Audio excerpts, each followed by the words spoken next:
Hello guys, welcome to our channel Tipsy Storyteller. Today we are going to tell you the complete plot for movie Seven Samurai aka The Magnificent Seven, released in 1954. The story takes set in 1586, at the height of Japan's Sengoku era. The movie was the most expensive one ever produced in Japan at the time. It was challenging to shoot and took a year. In 1954, it had Japan's second highest domestic box office performance. Since its debut, Seven Samurai, also known as The Magnificent Seven, has often appeared towards the top of reviewers' lists of the best movies ever made.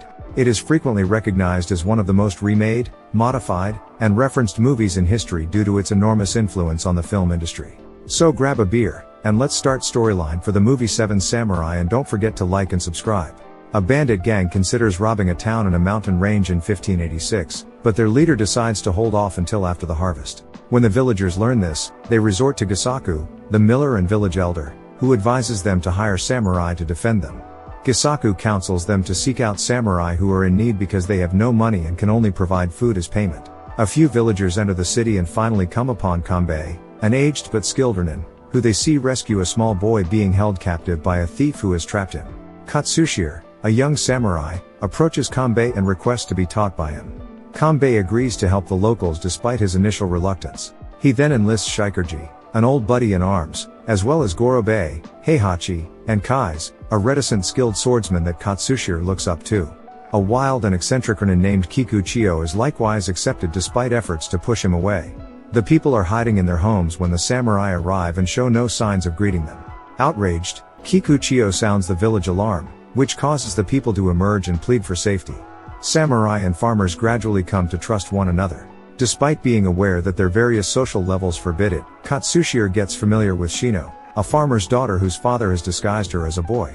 Later, when Kikuchiyo gives the samurai armor and weapons that the villagers had obtained by murdering other samurai who were wounded or trying to flee from combat, the samurai are incensed. In an enraged reply, Kikuchiyo asserts that samurai are to blame for much of the misery endured by farmers and reveals his background as an orphan farmer's son.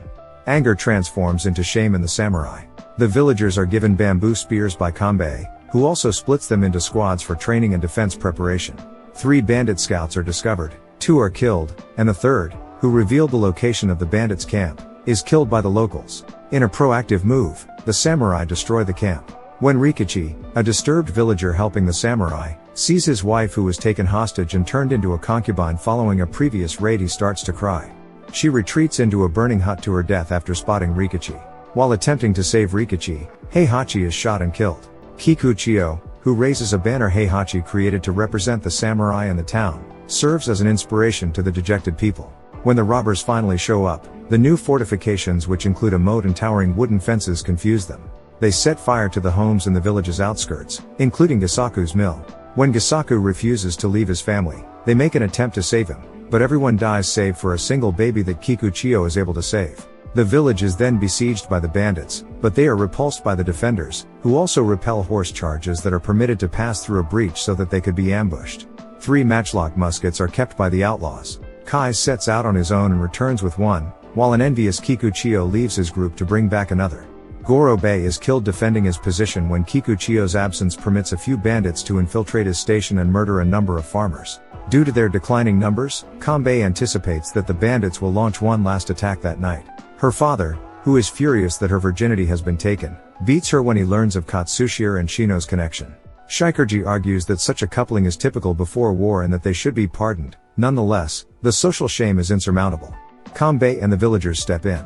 The remaining thieves are permitted to enter the settlement the following morning by the defenders, who then ambush them. The bandit leader hides in the women's hut with a gun and shoots Kai's dead as the combat comes to an end. A furious Kikuchiyo rushes in and is also shot, but he kills the chief before passing away. The surviving bandits are put to death. In the aftermath, the ecstatic villagers sing while planting their new harvests as Kanbei, Katsushiro, and Shikirji observe from the burial mounds of their friends. One final encounter occurs between Katsushiro and Shino, but they are no longer together. Shikirji is informed by Kanbei that this is yet another Pyrrhic triumph for the samurai. The victory belongs to those peasants, not to us in Quad. Hope you guys enjoyed movie plot. Thanks for your time. Cheers.